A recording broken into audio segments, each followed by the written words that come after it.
What's up, super scientists? So your challenge is to look out your window for 5 minutes every day and keep track of all the different birds you see.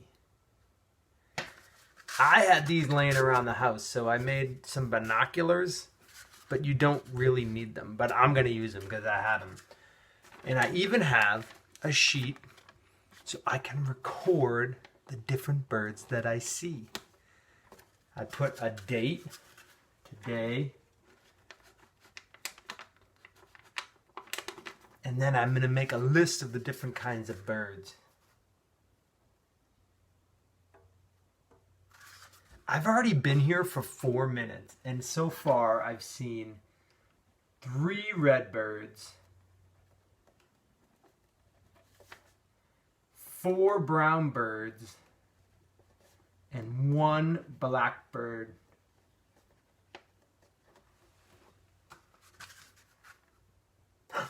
I just saw another blackbird. So I can't wait to see what your lists are going to have to tell me. Maybe you can get on my Flipgrid and show me a video of you recording birds this week. Good luck.